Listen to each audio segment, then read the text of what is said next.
Assalamualaikum warahmatullahi wabarakatuh. Halo adik-adik semua, apa kabarnya? Wabil khusus adik-adik kelas 6 sekolah dasar. Perkenalkan, saya Abdillah Fajar Ihsani, salah satu guru di SMP Muhammadiyah 7 Yogyakarta yang mengampu mata pelajaran ilmu pengetahuan alam. Baik adik-adik semuanya, pada kesempatan kali ini kita akan membahas persiapan adik-adik semua untuk menghadapi ASPD utama tahun 2022 ini. Oke, di sini kita akan bahas soal TP4 IPA paket A. Kurang lebih kita akan bahas 10 soal. Baik, untuk soal yang pertama, adik-adik bisa lihat di layar adik-adik salin ya. Perhatikan gambar berikut. Oke, di sini ada jagung, belalang, ada huruf X, Y, ular, dan elang. Organisme yang dapat menempati X dan Y secara berurutan adalah A. Burung dan kadal, B. Katak dan ulat, C. Ulat dan burung, dan D. Keong dan katak. Baik, kita bahas soal nomor 1. Nah, untuk organisme yang sesuai menempati huruf X dan Y, yang X ini adalah kita tempatkan sebagai ulat, dan Y kita beri burung. Kenapa? Karena burung ini bisa memakan ulat dan belalang sehingga saling berurutan. Ini disebut dengan rantai makanan. Nah, sehingga untuk soal nomor 1 ini, jawabannya benar adalah C, ulat dan burung. Seperti itu adik. Kemudian kita bahas soal nomor 2. Ini terkait dengan materi simbiosis. Anggrek menempel di pohon sawo. Hubungan antara anggrek dan pohon sawo adalah A. Pohon sawo tidak terpengaruh, anggrek memperoleh sinar matahari. B. Anggrek memperoleh sinar matahari, pohon sawo terlindungi dari hama. C. Pohon sawo menyerap sari makanan, anggrek mendapat sinar matahari. Dan D. Anggrek menyerap sari makanan pohon sawo terlindungi dari hama. Oke, kita bahas soal nomor 2. Nah, di sini pohon sawo tidak terpengaruh, sehingga untuk soal nomor 2 ini terjadi hubungan simbiosis komensalisme, atau yang satu untung, yang satu tidak terpengaruh. Ini ya. Nah, hubungan ini antara anggrek dan pohon sawo disebut dengan simbiosis komensalisme. Untuk ini adalah jawabannya A, yaitu pohon sawo tidak terpengaruh, anggrek memperoleh sinar matahari. Ini untuk soal nomor 2, terkait dengan materi simbiosis. Baik, kemudian kita bahas soal nomor 3, terkait dengan adaptasi hewan. Perhatikan gambar berikut. Oke, gambar pertama, di sini ada kecoa, gambar kedua ada tupai, gambar ketiga ada musang ya, kemudian gambar 4 ada serigala, dan nomor 5 ada burung elang. Hewan yang dapat dikelompokkan berdasarkan kesamaan cara adaptasi. Oke, kita garis bawahi di sini. Kuncinya di sini ya. Kesamaan cara adaptasi adalah A, 1, 2, dan 3, B, 1, 2, dan 4, C, 1, 3, dan 5, dan D, 2, 4, dan 5. Baik, jadi kita bahas soal nomor 3. Nah, di sini cara adaptasi yang sesuai adalah untuk mengelabuhi musuhnya. Nah, jadi di antara kelima gambar ini, yang sesuai adalah yang A, atau 1, 2, dan 3, yaitu kecoa, kemudian tupai, dan musangnya. Mereka bertiga ini, cara adaptasinya adalah sama-sama mengelabuhi musuhnya. Oke, ini untuk soal nomor 3. Berikutnya, soal nomor 4. Pada suatu ekosistem terdapat ulat, sawi, kucing, dan burung. Apabila populasi burung berkurang karena perburuan oleh manusia, kemungkinan yang terjadi adalah, berarti burung kita hilangkan ya, karena berkurang, kita silang. A. Populasi ulat menurun dan populasi sawi menurun. B. Populasi ulat meningkat dan produksi sawi menurun. C. Populasi ulat meningkat dan produksi sawi meningkat. Dan yang terakhir, populasi kucing meningkat dan populasi ulat meningkat. Baik, kita bahas soal nomor 4. Nah, di sini populasi ulat meningkat sehingga produksi sawi menurun. Kenapa? Karena burung ini sebagai produsen ya, atau konsumen yang paling tinggi yang akan memakan ulat, sehingga saat burung dihilangkan, otomatis ulat akan meningkat, semakin bertambah. Dan sawinya juga akan berkurang ya untuk sawi. Seperti itu. Jadi untuk soal ini jawabannya adalah B. Populasi ulatnya meningkat dan produksi sawinya menurun.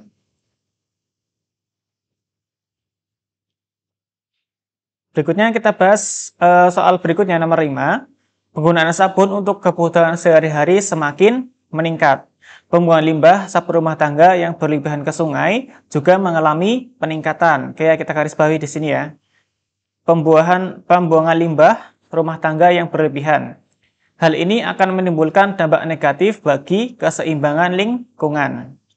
Nah, dampak negatif yang ditimbulkan karena pembuangan limbah sabun yang berlebihan ke sungai bagi lingkungan adalah bagi lingkungannya yang A, meningkatnya kadar garam dalam air, B, meningkatnya erosi pada daerah aliran sungai, C, berkurangnya oksigen dan sinar matahari di dalam air, dan D, berkurangnya karbon dioksida dan sinar matahari di dalam air.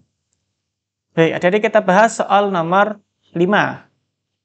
Dampak negatifnya yang ditimbulkan karena pembuangan limbah sabun yang berlebihan ke sungai bagi lingkungan adalah berkurangnya oksigen dan sinar matahari dalam air. Karena di atas air akan tertumpuk oleh atau tertutup oleh limbah sabun ini yang berlebihan. Sehingga untuk oksigennya itu berkurang dan juga sinar mataharinya tidak masuk sempurna ke dalam airnya. Nah, untuk soal ini berarti jawaban yang sesuai adalah C, berkurangnya oksigen dan sinar matahari di dalam air. Berikutnya soal nomor 6. Di kawasan pantai selatan banyak terdapat gumuk pasir. Kebutuhan pasir yang kian meningkat menyebabkan masyarakat mengambil pasir. Harga jual pasir yang tinggi menjadikan masyarakat semakin giat menambang pasir tersebut. Nah, upaya yang efektif untuk melestarikan gumuk pasir tersebut adalah A. Memasang rambu-rambu larangan penambangan pasir, B. Menghimbau masyarakat untuk tidak menambang pasir, C. Menetapkan sebagai kawasan konservasi dan wisata, dan D. Mengalihkan penambangan pasir ke daerah lain. Baik, kita bahas soal nomor 6. Nah, jadi upaya yang sesuai atau yang efektif untuk melestarikan gumuk pasir tersebut adalah menetapkan sebagai kawasan konservasi dan wisata. Karena gumuk pasir tersebut dapat kita manfaatkan sebagai tempat wisata dan juga untuk meningkatkan ekonomi sekitar. Nah, untuk soal nomor 6 berarti jawabannya adalah C, atau menetapkan sebagai kawasan konservasi dan wisata. Nah, baik, berikutnya kita bahas nomor 7. Oke, perhatikan gambar berikut ya. Di sini anak panah menunjukkan ke ekor sebuah buaya. Nah, fungsi bagian tubuh hewan yang ditunjukkan oleh tanda panah adalah kayak di sini fungsi bagian tubuh. Nah, untuk buaya sendiri, yaitu fungsi ekor pada buaya adalah untuk membantu berbelok saat berenang di air. Jadi untuk ekor buaya itu memiliki fungsi ini ya, D, membantu berbelok saat berenang di air. Nah, sehingga untuk nomor 7 jawabannya adalah D. Kemudian soal nomor 8. Nah, bisa dilihat di sini ada kecoa ya. Hewan lain yang memiliki kesamaan daur hidup, kayak di sini kesamaan daur hidup dengan hewan seperti gambar di atas adalah, kayak ini kecoa ya. A. Katak dan jangkrik, B. Lalat dan kupu-kupu, C. Capung dan lalat, dan D. Jangkrik dan capung. B. Jadi kita bahas nomor 8. Nah, kecoa itu mengalami metamorfosis yang tidak sempurna. Ini ya, garis bawah ya. Kecoa itu mengalami metamorfosis tidak sempurna. Nah, hewan lain yang sama adalah jangkrik, capung, dan belalang. Jadi ketika hewan ini sama dengan kecoa, yaitu mengalami metamorfosis yang tidak sempurna. Sehingga untuk soal ini, nomor 8, hewan yang sama adalah D, jangkrik dan capung.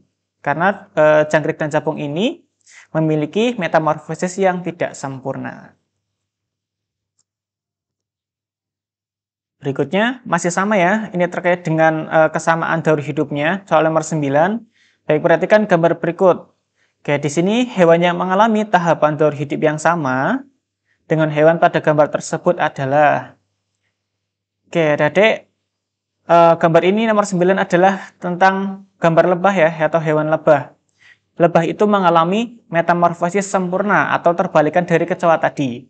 Sehingga untuk contoh hewan lain yang sama yang mengalami metamorfosis sempurna adalah yang pertama lalat, nyamuk, lebah, dan kupu-kupu. Oke, sehingga untuk soal ini ya, antara A, B, C, atau D yang sesuai adalah jawaban yang C, nyamuk. Nyamuk itu mengalami metamorfosis secara sempurna. Kemudian soal terakhir, baik, perhatikan gambar berikut ya terkait dengan anatomi tubuh manusia. Nama sendi dan arah gerak yang tepat sesuai dengan gambar yang ditunjukkan oleh huruf X adalah di sini ya, di area leher ini, huruf X ini untuk lebih jelas. Nah, jenis sendinya A. Sendi pelana, arah geraknya dua arah. B. Sendi engsel, arah geraknya satu arah. C. Sendi peluru, arah geraknya segala arah. Atau D. Sendi putar, arah geraknya memutar. Baik, untuk soal terakhir ini atau soal nomor 10, untuk huruf X ini ya, adalah sendi putar ya. Nah, ini merupakan sendi putar. Di area leher itu ada namanya sendi putar. Nah, sendi putar itu memiliki fungsi, yaitu salah satu tulangnya apabila berputar terhadap tulang lain yang berfungsi sebagai porosnya. Maka dari itu, di dalam sendi putar ini harus ada tulang lain sebagai porosnya ini.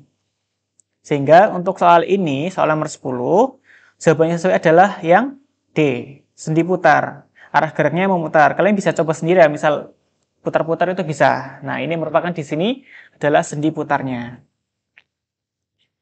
Baik, itu adik-adik kurang lebih 10 soal yang sudah kita bahas. Semoga adik-adik bisa mengikuti dan memahami dengan baik. Nanti silakan apabila kurang jelas bisa diulang kembali videonya dan juga bisa disimak kembali.